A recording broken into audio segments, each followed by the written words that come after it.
Olá! Então, hoje nós vamos conversar sobre a análise de bioimpedância elétrica, a BIA, como a gente chama comumente, né? É uma técnica que muitos de vocês já devem ter escutado falar, já ouviram com certeza na aula de métodos de avaliação de composição corporal pelos métodos laboratoriais, né? Ela é um método um pouco mais prático do que os demais métodos laboratoriais, que a gente acaba utilizando mais rotineiramente na nossa prática clínica. Então, é interessante que vocês aprofundem os conhecimentos sobre esse equipamento.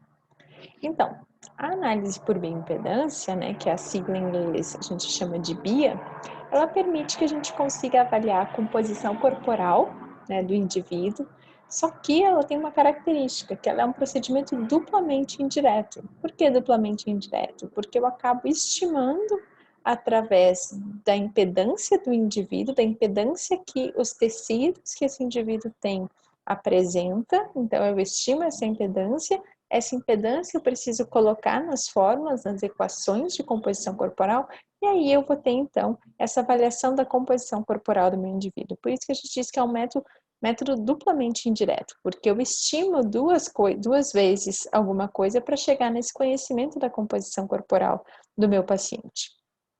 E aí ela se caracteriza, e é algo que às vezes assusta o nosso paciente, nós como profissionais temos que estar bem treinado para a nossa fala ser adequada e esclarecer isso, porque a ideia de uma corrente elétrica que passa parece que vai dar um choque, mas não tem nada disso, né? A corrente elétrica ela é muito baixa, ela é fraca e ela é alternada, ela oscila na maioria dos equipamentos, e com isso não causa nenhum dano para o paciente. E ela pode ser de frequência única ou múltipla, né? A de frequência única geralmente é de 50 Hz, né? E as de frequência múltipla elas podem variar de 1 Hz até um valor bem mais elevado.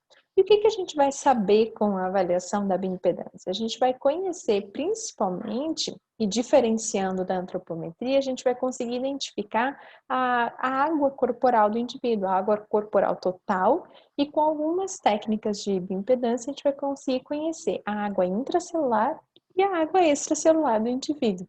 Além disso, a gente consegue diferenciar a quantidade de musculatura e de tecido adiposo. Quais as principais vantagens da bioimpedância, né? A gente tem uma alta velocidade no procedimento dessas informações, né? Então, ela se aplica muito rápido de maneira geral. Em poucos minutos a gente consegue executar essa técnica, em poucos minutos a gente prepara o paciente para a técnica e em poucos minutos, a segundos, a gente prepara, dependendo do equipamento. Isso se executa de forma muito rápida e muito prática, com um método um pouco mais acurado do que as dobras cutâneas.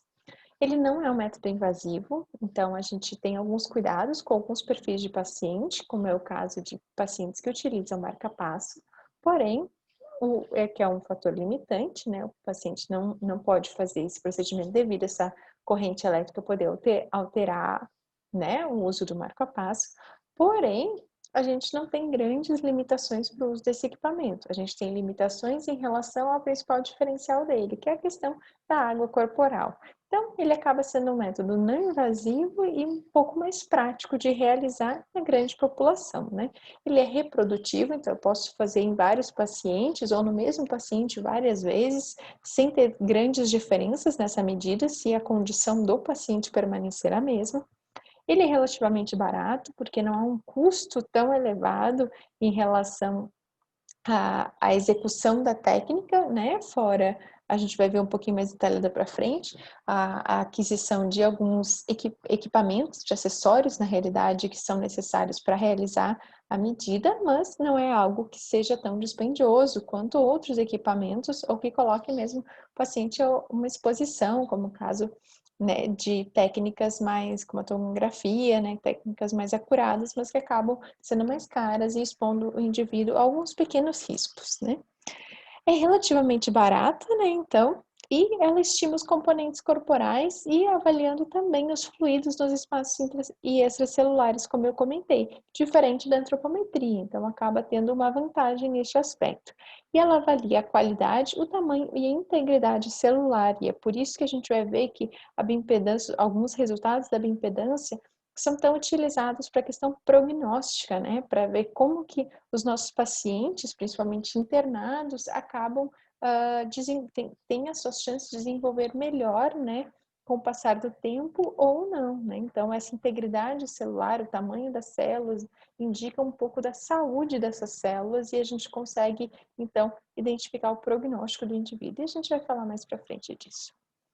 Em relação, então, à bioimpedância, essa corrente elétrica, ela atua, né, considerando o corpo como um modelo cilíndrico, né? Os primeiros modelos de bioimpedância, que já faz muito tempo, né, pelos registros que eu vi, em torno de 1960, os primeiros equipamentos, né, claro que muito mais rústicos, digamos assim, do que os equipamentos atuais, então, equipamentos geralmente maiores, não tão sensíveis, né, mais instáveis, mas eles consideram o corpo todo como um cilindro. Então, né, a gente sabe que não é a realidade do corpo, que o corpo é mais heterogêneo, né? E se ele considera um cilindro, ele considera que há uma altura e uma largura, né? Uma área transversal que sejam uniformes, o que não é verdade. O corpo humano ele é muito mais heterogêneo, né? Então não é bem cilíndrico. E quando a gente aplica nas fórmulas da bioimpedância, a gente parte do pressuposto de cilindros. Então, a gente acaba tendo uma limitação, sim, na bioimpedância por esse aspecto, né?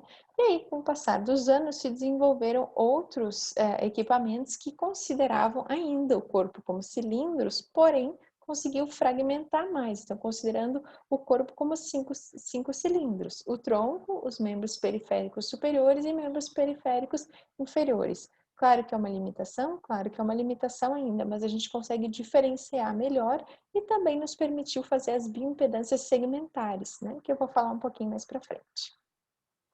Então, o que eles observaram? Que esse volume do cilíndrico ele é diretamente relacionado à impedância total do corpo, né?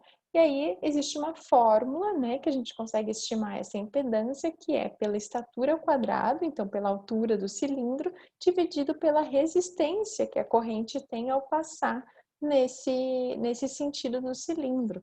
Então, assim é que a gente consegue estimar a composição corporal. A partir dessa fórmula base, eu consigo, a partir dos valores encontrados de impedância, eu consigo estimar o percentual de gordura. Então, o que é o pressuposto principal, né? De que diferentes tecidos corporais vão ter diferentes oposições a essa passagem da corrente elétrica. E essa passagem é o que a gente chama da impedância, né? A gente usa a letra Z para identificar essa impedância. E a impedância, ela tem dois vetores, que um seria a resistência e o outro a reactância, que talvez vocês já escutaram falar. O que seria a resistência? É bem o que o nome diz mesmo, uma resistência a acontecer alguma coisa. Então, por exemplo, minha mão está resistindo ao meu punho, né, pressionando. Então, uma resistência a essa força que está passando. No caso, é resistência à corrente elétrica que está passando. Então, é uma oposição ao fluxo da corrente elétrica através dos meios intra e extracelulares do corpo, né? E essa resistência, ela é muito variável conforme a água. Então, se eu tenho mais água no tecido, a tendência é passar mais rápido. Eu tenho menos resistência, porque a água praticamente não tem resistência à passagem elétrica. Porém, se eu já tenho um tecido que tem menos água, a minha tendência é passar mais lentamente. Eu tenho mais dificuldade de passar essa corrente elétrica como um todo por aquele tecido. Então, isso é a resistência que a gente identifica pela letra R nas fórmulas. E a reactância, que a gente usa a sigla XC, né, o C minúsculo, ela é oposição ao fluxo elétrico, que é causada pela capacitância. E, professor, agora complicou. Tem que lembrar lá da física. Então, o que é essa oposição do fluxo elétrico, né? É a propriedade que as próprias células têm de formar um campo eletrostático. Então, na própria superfície das células, eu consigo formar esse campo. Quando eu estou formando esse campo, eu retenho energia ali e essa energia não passa adiante. E por justamente formar esse campo elétrico, então, é que causa capacitância nesse tecido, é que eu vou também dificultar, né? Porque essa energia fica retida ali e não é passada adiante, ok? De maneira bem simplificada também, para a gente entender aqui, ok?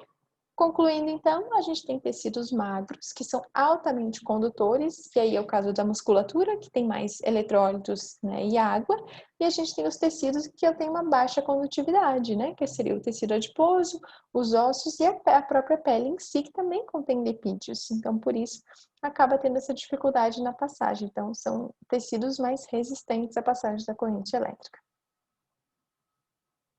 E aí, o que a gente vai fazer com todos esses dados, né, de impedância, de reactância, né, de resistência, que a bioimpedância vai nos dar? A gente quer chegar lá na estimativa do percentual de gordura na maioria das vezes. Mas um dos resultados muito interessantes que a própria bioimpedância nos dá e alguns equipamentos nos fornecem, a gente consegue calcular o ângulo de fase, né? Talvez vocês também já tenham lido sobre o ângulo de fase, ou escutado algum professor falar, alguma palestra, porque cada vez mais tem se utilizado o resultado do ângulo de fase como esse prognóstico do bem-estar, digamos, das células, né? Então, o que acontece? Como eu comentei anteriormente, as células, as membranas celulares, elas têm essa capacidade de formar um campo, né, eletrostático e armazenar energia ali por um pequeno período de tempo, né? Isso logo se desestabiliza, né? Por próprias reações do corpo do indivíduo, mas por aquele tempo eu consigo armazenar. E quando eu armazeno essa energia, eu vou atrasar essa passagem da corrente, que é o que a gente diz que é a reactância da é a reactância, né, avaliada pelo equipamento. E aí, esse atraso no fluxo da corrente elétrica, ele gera uma queda na tensão, né? E aí, quando eu gero uma queda na tensão, eu vou mudar o ângulo em que eu estou fazendo essa frequência. É o que a gente define ângulo de fase, que nada mais é do que essa linha que a gente está observando aqui. Então, quando eu estou passando, né, a bioimpedância no ponto zero, eu vou subindo até essa frequência característica, que é esse ponto máximo, né, que eu consigo chegar da minha impedância, e quando eu tenho essa resistência maior, eu começa a cair. Quando começa a cair, eu tento aumentar a frequência, e é nesse caso aqui que eu formo o ângulo de fase. Então, aqui é conforme aumenta a minha reactância, em proporção à minha resistência. E é isso que vai definir o ângulo de fase, ok? E aí, na realidade, ele é a tangente da reactância com a resistência, tá? Então, o que a gente vai fazer com isso? Né? Não precisamos saber calcular, porque esse equipamento vai nos fornecer, né? Mas o ângulo de fase, como eu comentei anteriormente, que a bioimpedância nos fornece, é um dos principais diferenciais que a bioimpedância vai trazer, ela consegue refletir essa integridade das membranas, porque as membranas vão conseguir formar esse campo elétrico se elas estiverem estáveis, né? Se não estiver assim, ela vai ter mais dificuldade na formação desses campos elétricos. Então, o ângulo de fase, que esse valor que eu mostrei anteriormente, que vem em relação à reactância e à resistência nas membranas, ela é capaz de refletir essa integridade das membranas e a distribuição hídrica, né, de fluidos no meio intra e extracelulares, garantindo identificando que eu tenho uma célula saudável. E isso tem sido associado com um indicador bom do estado de saúde, né? Considerando então esse prognóstico, como eu comentei, para ver como que esse paciente provavelmente vai reagir em relação ao que o seu próprio corpo está hoje, na sua condição clínica, né? Geralmente, a gente vai utilizar isso, e vocês vão ler nos estudos, numa situação de patologia. Então, num paciente renal, num cardiopata, paciente oncológico, tem sido muito utilizado esse ângulo de fase como um prognóstico da saúde do indivíduo, né? Se eu tenho uma expectativa de melhora ou não. Eu trouxe para vocês um estudo que foi publicado em 2018, né, já faz 2 anos aí, e que justamente fez essa comparação do ângulo de fase com o risco de mortalidade em 90 dias em pacientes, né, internados. E o que eles fizeram? Eles compararam indivíduos que tinham um ângulo de fase menor do que 4,8 graus, né, e com aqueles que tinham um ângulo de fase maior. Então, aqui em escuro são os indivíduos que tinham um baixo ângulo de fase, né, menor, então sinal que tinham provavelmente um pior prognóstico, né, a gente imagina, e os indivíduos tinham um ângulo de fase normal. E o que eles observaram? As taxas de mortalidade em 90 dias. E como a gente pode ver, as taxas de mortalidade nos indivíduos com ângulo de fase mais baixo foram maiores, né, e diferentes, né, conforme esse valor de P estatístico, do que nos indivíduos que tinham um ângulo de fase normal. Então, ele foi um estudo observacional, né, no longo prazo, avaliou hoje como é que estavam os ângulos de fase dos indivíduos e acompanhou por 90 dias, né, até a avaliação inicial deles, para ver o que aconteceu com esse paciente, se ele veio a óbito ou não.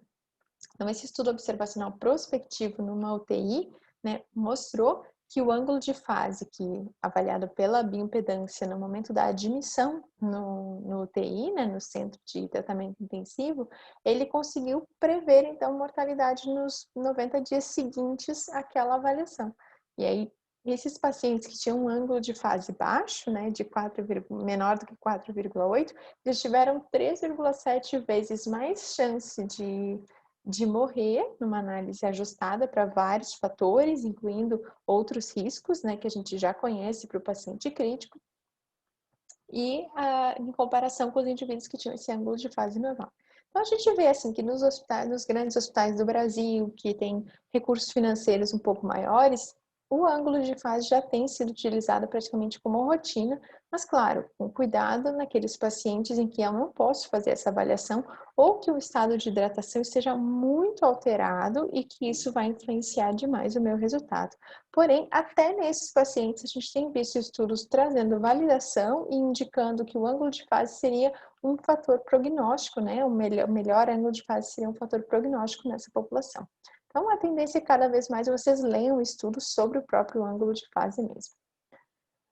E aí, o que a BIA vai nos dizer, né? A análise por bioimpedância, ela vai nos trazer uma relação geométrica, que é aquela figura que eu mostrei anteriormente para vocês, né? Aqui, né? A gente vê que todas essas medidas que a bioimpedância nos fornece, elas têm uma relação entre si, e essa relação geométrica entre o Z, que é a impedância, né? O R da resistência, a reactância, que é o XC, e o ângulo de fase, eles vão ser dependentes da frequência da corrente elétrica que for administrada. Então, a gente tem equipamentos que vão trabalhar com baixa frequência e que vão aumentar, que são os equipamentos multifrequenciais, que a gente chama, e os equipamentos que são monofrequenciais.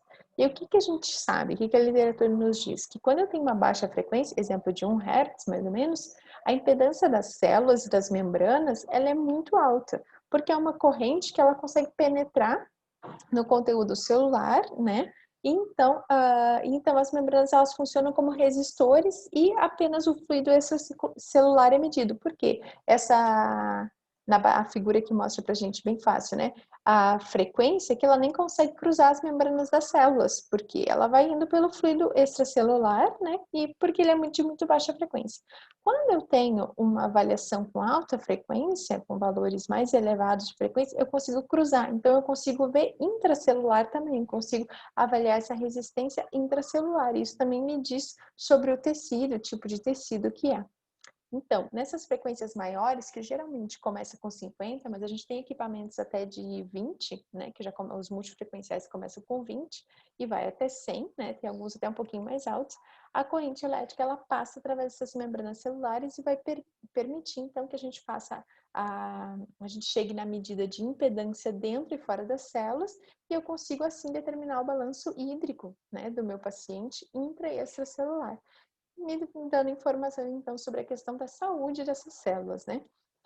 Quando ocorre uma redução na reactância, eu aumento a minha resistência, né? Se eu tenho uma redução nessa reactância, nessa capacidade de formar esse campo elétrico, eu vou ter um aumento nessa minha resistência, e aí se eu tenho um aumento nessa resistência, quer dizer que provavelmente eu tenho menos líquido nesse tecido, e aí eu vou diminuir esse ângulo de fase, a frequência vai ter que diminuir para poder passar, né, em torno desse tecido, ok?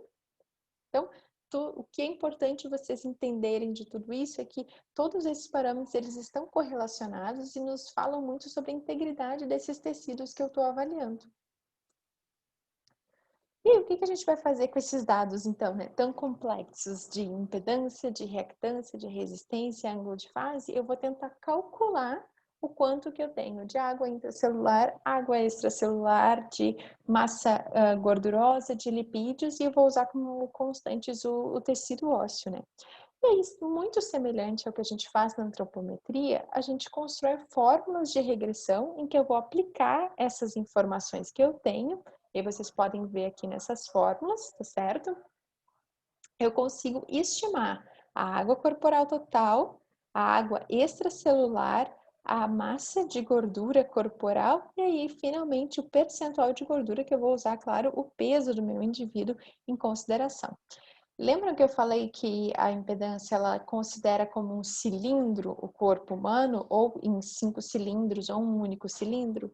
Então, a gente utiliza com frequência a altura do paciente nessas fórmulas. Então, eu tenho que observar a altura do meu paciente, o peso dele, a idade desse paciente, e aí eu consigo aplicar aquela fórmula lá inicial. Lembram que eu mostrei sobre a impedância? E aí vou aplicar os valores de resistência encontradas e eu consigo chegar, então, nessas estimativas, ok? O que é o problema aqui, né? Nesse caso aqui, eu tenho uma bioimpedância de frequência única, que é a Single Frequency Bioimpedance. Então, eu consigo... Essa aqui é de uma única frequência, ela não vai variar, ela vai ter mais limitações. Se eu tiver uma multifrequencial, eu vou conseguir distinguir melhor, né, essa questão dos tecidos que eu estou avaliando. E essa desvantagem dessas equações, tanto das bioimpedâncias monofrequenciais quanto das multifrequenciais, é que os parâmetros eles são obtidos empiricamente, né, por meio de uma regressão, como eu falei, é uma estimativa de uma estimativa, então eu duplamente vou estimar essa composição corporal, e se for aplicado, assim como nas equações de dobras cutâneas, se eu aplicar numa população diferente do que aquela equação foi, para quem aquela equação foi criada, o meu valor ele acaba não sendo muito confiável, né? Eu acabo tendo erros bem importantes ao tentar fazer essa estimativa. Então, se a minha fórmula que eu estou utilizando, ela foi para pacientes sobrepeso, que não praticam atividade física, eu queria aplicar em praticantes de atividade física mais jovens, por exemplo, não vai funcionar. Vai dar muito diferente o valor. Vocês já tiveram essa experiência a fazer a avaliação por dobras cutâneas, porém, a gente vai conseguir fazer essa avaliação com a bioimpedância numa população, né, característica muito semelhante, ok? Então, é muito importante a gente conhecer essas equações, né? Eu não trouxe aqui na aula, porque são inúmeras equações. Eu vou deixar em anexo um artigo que traz um resumo das principais equações, então vocês podem consultar. Mas também o que é muito importante a gente lembrar é que muitos dos softwares que fazem, né, os equipamentos têm sido cada vez mais modernos, e muitos dos softwares que acabam trazendo, vêm acoplados, né, o equipamento de bioimpedância, eles já aplicam essas fórmulas para a gente. Então, a informação já sai muito completa, eu consigo imprimir na hora e dar para o meu paciente, então facilita bastante, né, para a prática clínica. Claro que no momento que eu estou pensando em pesquisa, eu não vou querer o uso dessas equações, eu vou querer talvez definir as minhas próprias equações, vou querer avaliar ângulo de fase do paciente, e aí me interessam realmente os valores brutos de impedância, de reactância, de resistência, ok? E uma outra forma da gente avaliar o resultado, né, da bioimpedância é através do que a gente chama de BIVA, ou vetor de impedância, né? Tanto faz a maneira como a gente for chamar. Mas o que ela vai fazer? Ela vai estimar o estado de hidratação com os dados da resistência e da reactância padronizados pela altura desse indivíduo.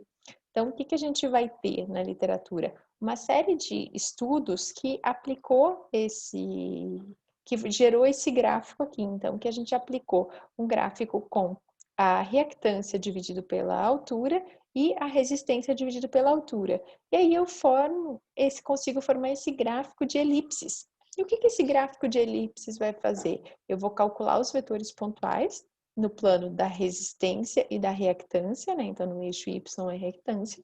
E aí eu vou calcular um vetor individual do meu paciente, né? E em seguida eu consigo comparar com o padrão de referência. Ele seria o BIVA como uma forma da gente classificar o nosso paciente, né?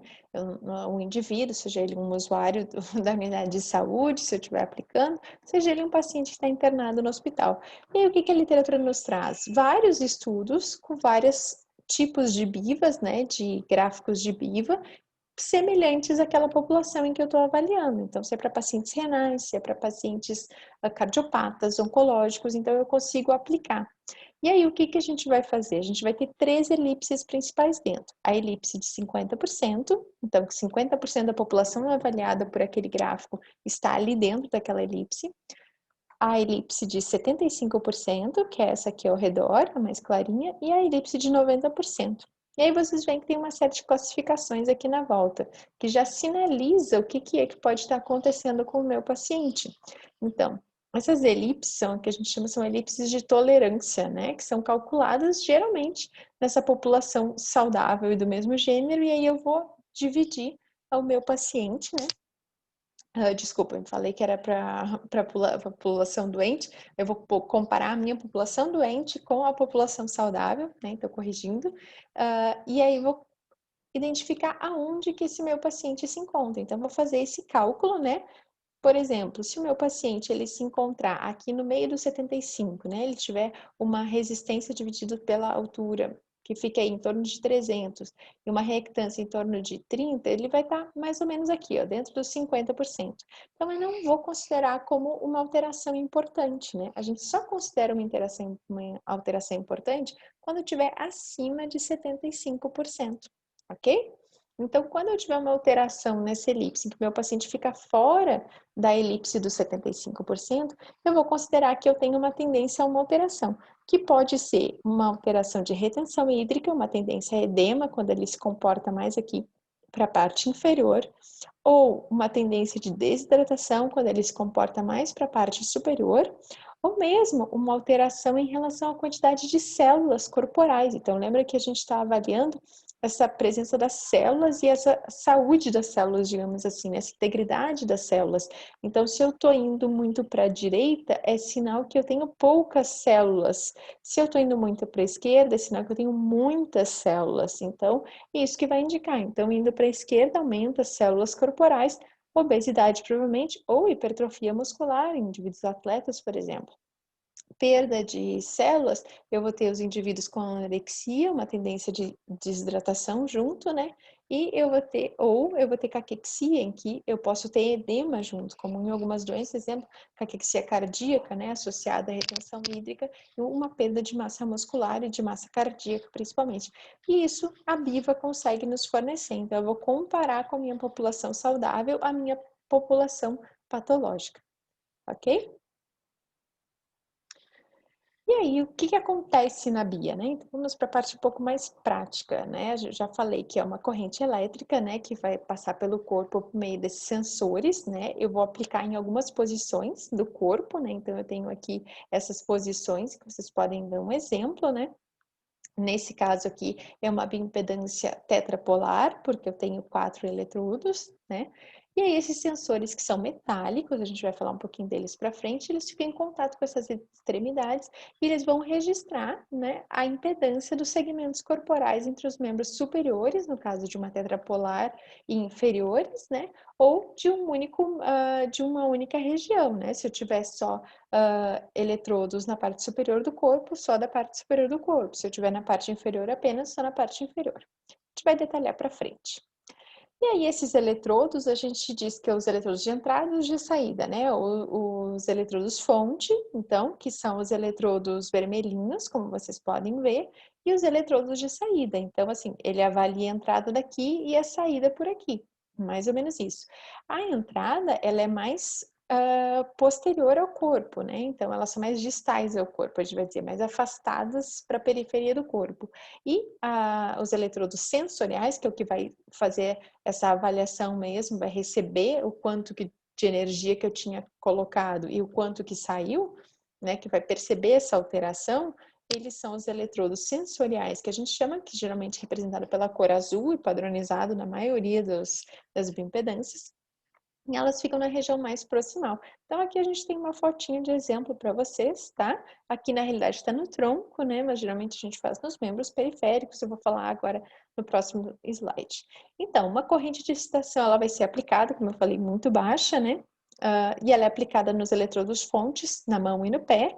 E quando ocorre essa queda de tensão provocada pela impedância, né, que vai vir dessa resistência dos tecidos, é detectada pelo sensor, pelo eletrodo sensor, o eletrodo azulzinho, né, que é mais proximal, mais para o interior do corpo, e que é localizado geralmente no pulso e no tornozelo, geralmente, ok? E essa análise vai se basear, então, na medida da resistência total do corpo àquela passagem da corrente elétrica, né? Em baixas amplitudes ou alta frequência, né? Então, falando um pouquinho sobre essas etapas, né? A gente tem um protocolo para eu começar a fazer essa aplicação da corrente elétrica no indivíduo, porque como a gente falou muito até agora, o estado de hidratação do paciente é um dos pontos que mais define, né, sobre o resultado que eu vou ter nessa bioimpedância. Então, o indivíduo que está com edema, o indivíduo que está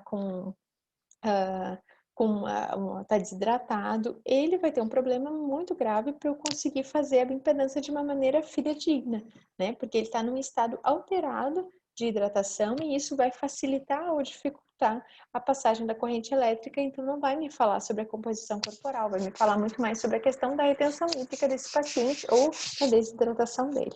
Então, o recomendado é o quê? Eliminar as águas do corpo que estejam excessivas, no caso a urina, né? Então, durante 30 minutos antes do procedimento.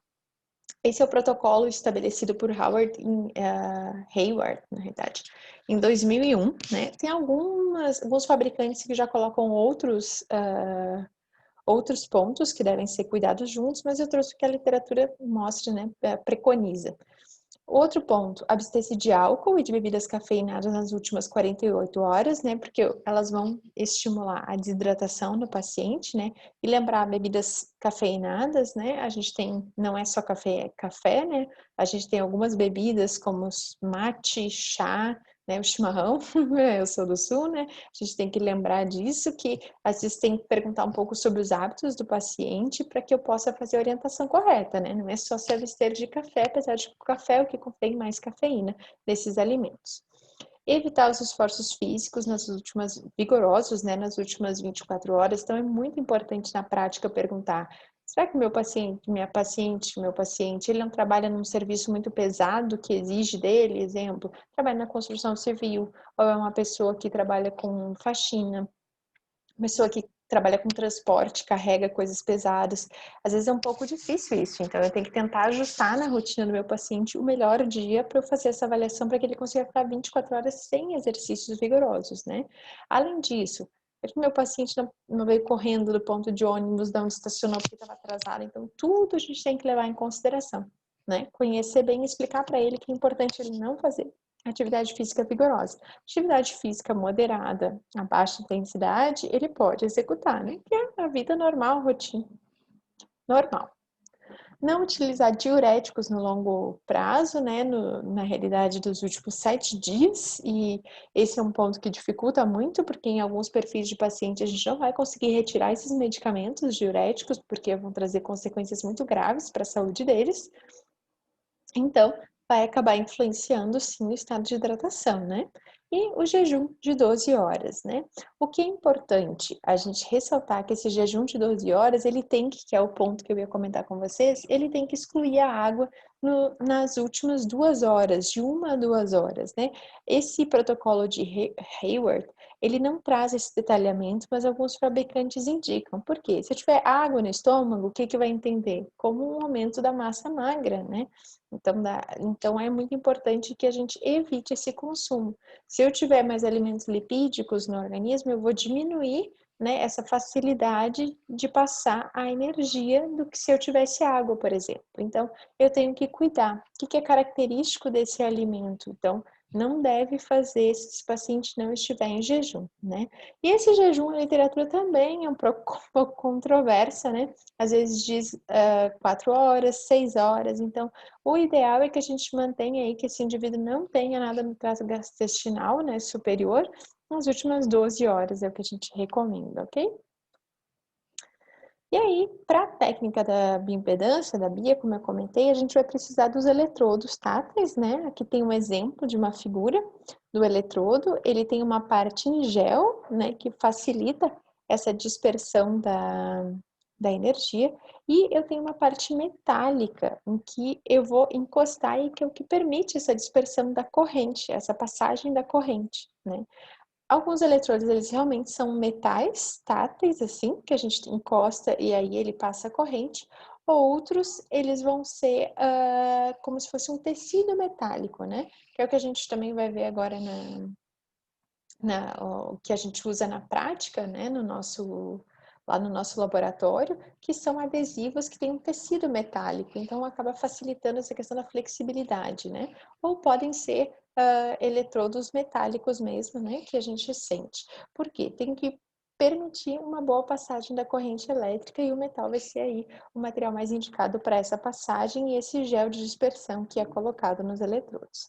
E aí, como eu comentei com vocês, existem várias formas de eu colocar esses eletrodos no corpo. A mais comum é a forma da bioimpedância tetrapolar, em que a gente vai ter 2 eletrodos num dos braços e 2 eletrodos no membro inferior do mesmo lado, né? A gente diz essa avaliação unilateral, né? Que é uma parte do corpo. Então, eu vou passar a corrente pela metade desse corpo e vou duplicar, digamos assim, né? Para tentar estimar o percentual no corpo todo, né? O valor no corpo inteiro. Mas eu também posso alternar. Se eu colocar o eletrodo em que a corrente vai ser disparada no organismo, no corpo, em uma extremidade e o eletrodo sensor na outra, eu vou fazer o caminho mais fácil para chegar nesse outro eletrodo sensor. Então, eu tenho diversas combinações possíveis de fazer. E isso sempre a gente deve olhar conforme o fabricante indica o uso, né? Conforme esse equipamento foi validado em relação a outras metodologias. Então, só para mostrar para vocês aqui que existem várias formas. Exemplo, se eu fizer aqui, a corrente elétrica ela vai passar assim, ok? Então, eu não consigo pegar os membros inferiores. Se tiver assim mesclada, essa daqui vai passar assim para pegar para cá e essa daqui vai pegar aqui na perna. Então, a gente tem algumas maneiras de conseguir cruzar esse caminho, digamos assim, que a corrente elétrica vai fazer no corpo. Tem uma outra figura que exemplifica melhor isso um pouquinho mais para frente. Então, falando sobre essa preparação, né? É muito importante que a gente consiga aderir esses eletrodos, principalmente esses que são de colar, né, sobre a pele, e para isso a gente precisa garantir que a pele esteja limpa, esteja seca e não tenha nenhuma sujidade, incluindo as próprias células, né, mortas que a gente tem em cima da pele, e precisa eliminar, porque isso também vai interferir. Então, nessa preparação do paciente, é muito importante que a gente cuide durante todo o processo como é que está esse estado da pele do paciente para que eu consiga aderir. Se o eletrodo não aderiu direitinho, não vai ser possível fazer a avaliação. Da mesma maneira, quando eu estou utilizando uma bioimpedância que é por sensor tátil, então que eu tenho que tocar, exemplo, eu vou ter que segurar uma haste metálica, eu tenho que garantir que eu não tenha nada na minha palma da mão, sobre o meu pé, que atrapalhe isso, ok? Então, não pode meia calça, não pode meia, não pode nada que interfira.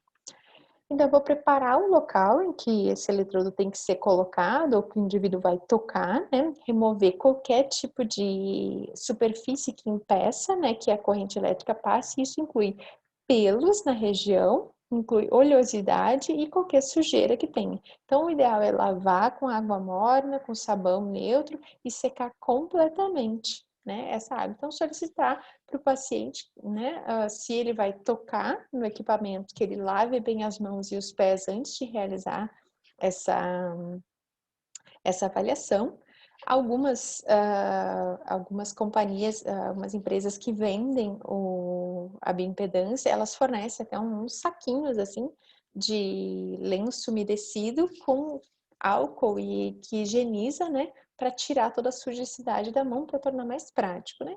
Mas a gente pode tranquilamente pedir para o paciente lavar a mão, né? O pé acaba sendo um pouco mais difícil, precisa de um pouco mais de ajustes, mas também é possível passar esses lenços umedecidos, né?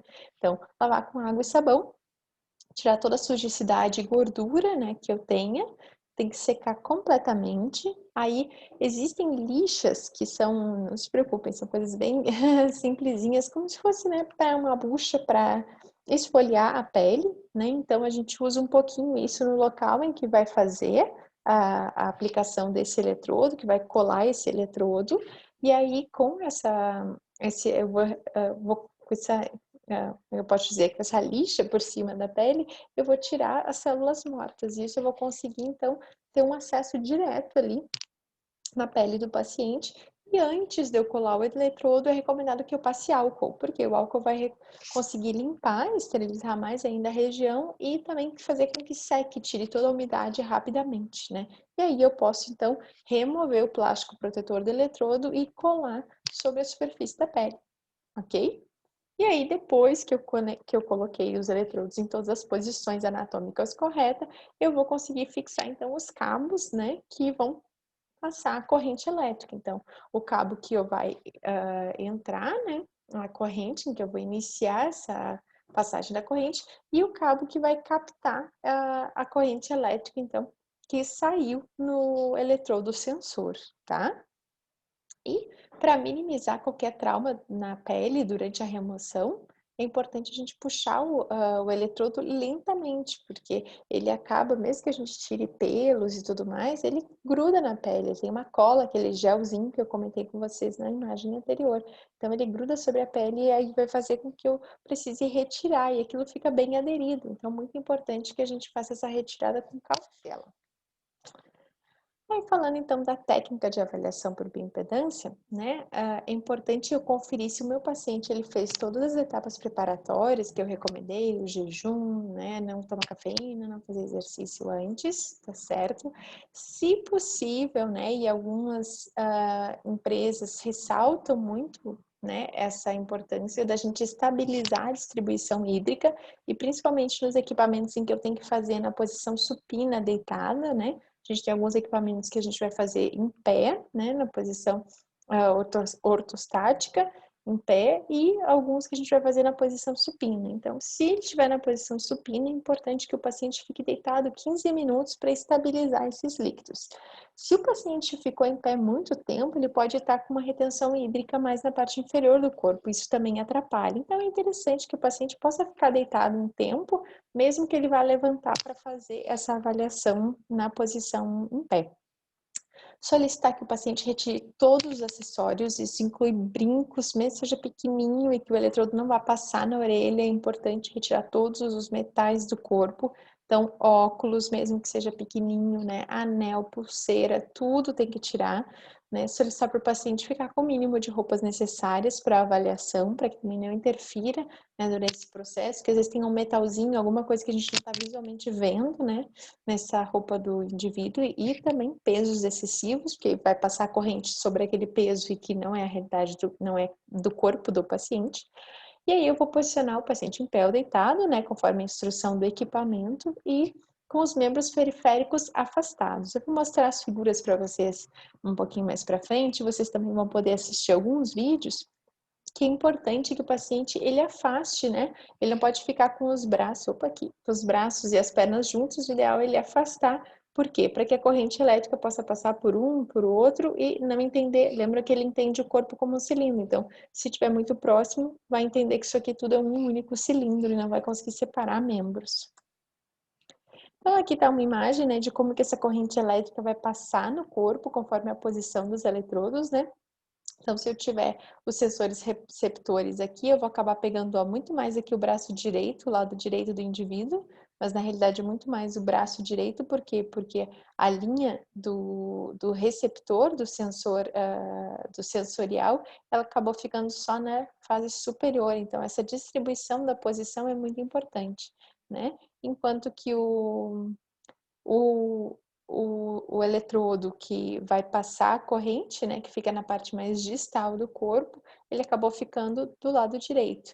Então, dependendo da onde que eu vou passar, eu vou conseguir pegar mais representativo de uma região ou não, da onde eu posicionar. Como é esse caso aqui, em que eu vou conseguir pegar muito mais do tronco, ó, em que eu tenho a linha da impedância e da reactância, né, muito clara passando aqui, eu enxergo o corpo como um cilindro. E aqui eu vou acabar pegando muito mais, ó, do membro inferior direito, da perna direita, ok? Então, esse posicionamento, ele tem que ver conforme que a gente quer avaliar e dar prioridade nessa avaliação.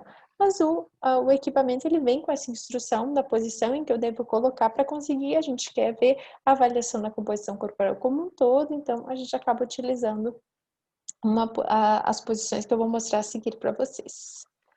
E aí, como características dos equipamentos, né, eu já falei um pouquinho, eles podem ser monofrequenciais, que geralmente são padronizados em 50 kHz, e multifrequenciais, que são de 5 a 1000 kHz, né? Então, números bem baixinhos até números bem elevados, como eu já comentei anteriormente, né? Os mais modernos são esses que atingem até 1000 kHz.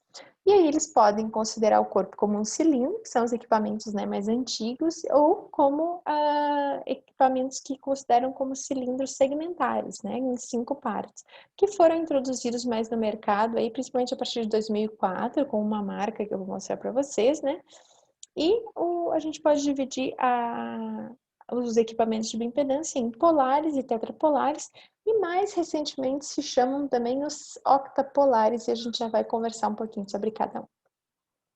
Então, falando sobre os equipamentos bipolares, né?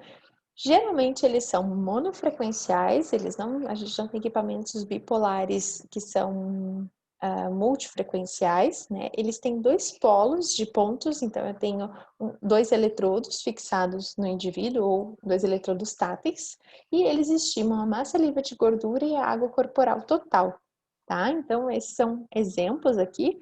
Esse daqui a gente segura com as mãos, assim, na frente, como se fosse uma direção, com o braço bem esticado, né, para permitir que a corrente elétrica passe na parte superior do corpo.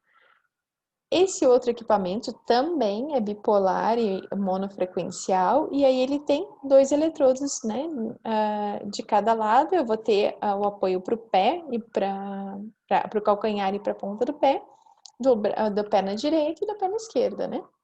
E aí, como é que essa corrente vai passar? Ela vai passar nesse sentido aqui. Então, eles são equipamentos de bioimpedância, como vocês já podem perceber, com algumas limitações. Por quê? Se eu não estou pegando o corpo inteiro, eu vou acabar estimando que a minha parte inferior do corpo é igual à minha parte superior do corpo. Então, nas fórmulas, geralmente, eles vão ser duplicados esses valores. Eu vou dizer que o percentual de gordura é X, mas com base na avaliação de uma única região do corpo, ou dos membros inferiores ou superiores, né?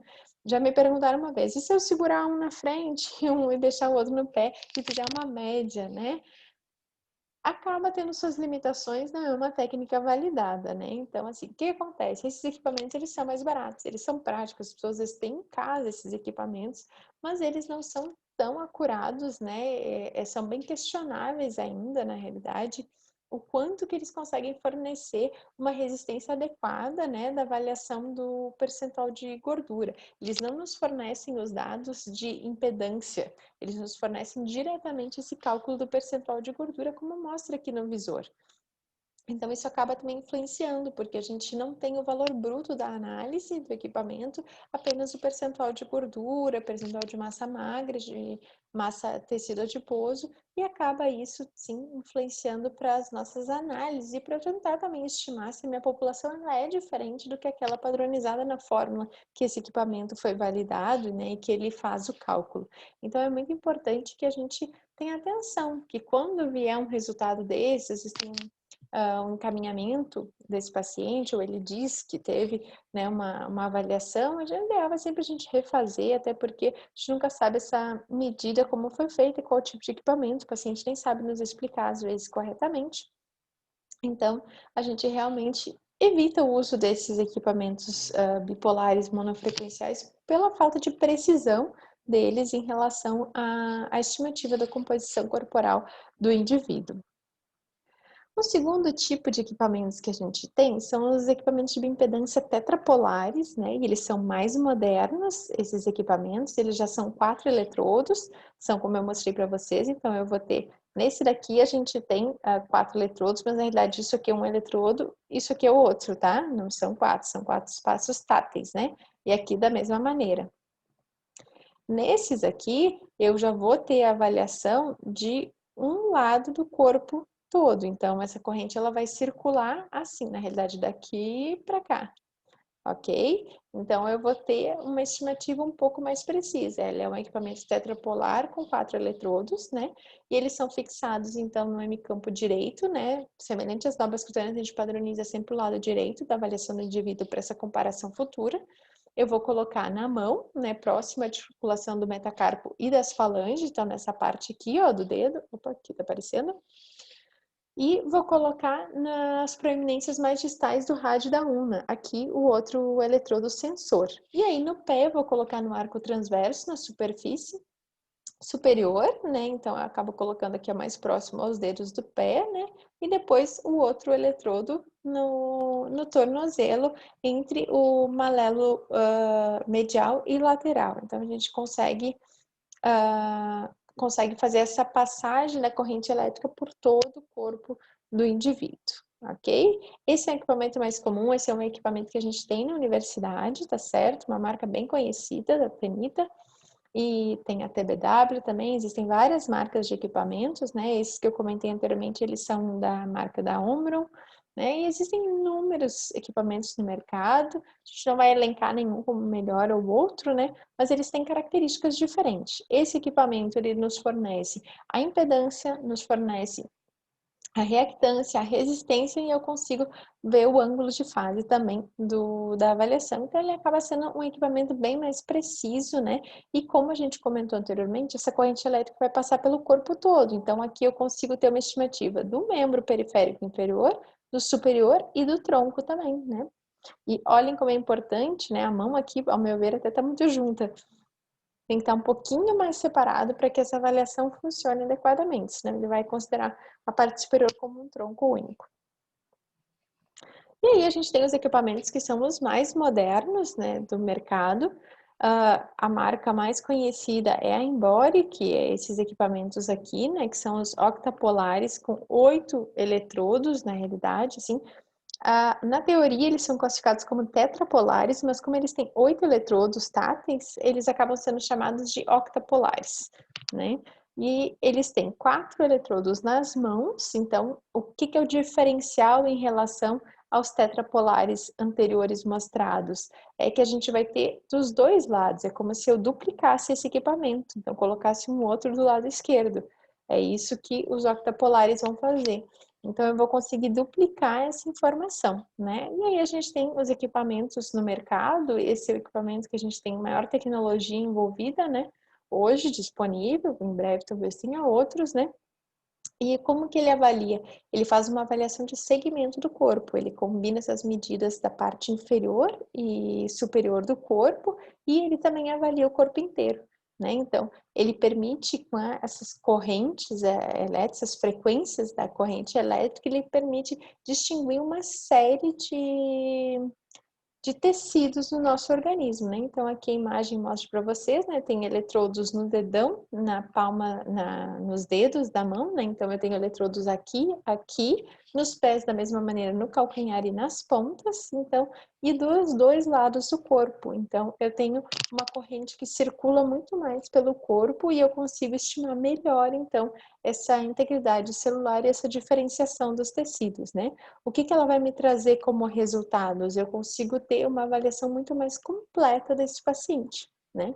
E aí, para vocês terem uma ideia do que são as multifrequências, né? Então, que vai alterar essas frequências, eu consigo determinar melhor sobre o tecido que eu estou avaliando, eu vou ter os multifrequenciais, mas de 2 frequências, que são equipamentos mais simples, então, passa de 20 a 100 kHz, e a gente tem os com 6 frequências diferentes. Então, eu consigo distinguir ainda melhor essa resistência do meu tecido, né? Que varia de 1 kHz até 1000 kHz. Então, consequentemente, também, esses equipamentos são bem mais caros, né? Há um tempo atrás, eu tinha feito um orçamento desse equipamento aqui, que é mais simples, mas ainda assim muito bom, e ele custava em torno de 80 mil, mas vou dizer para vocês que isso já faz uns 5, 6 anos, ok? Esse equipamento aqui, já o valor é bem mais caro, eu tive a oportunidade de fazer a avaliação com um equipamento desses, é muito interessante, ele facilita pela plataforma ser maior, então até o paciente obeso a gente consegue separar um pouco mais, né? O paciente que tem mais espaço para fazer essa avaliação, que nesse equipamento aqui, ó, porque essas hastes elas são móveis, né? Ele não consegue, às vezes, afastar tanto os braços quanto seria necessário para conseguir afastar a axila, por exemplo.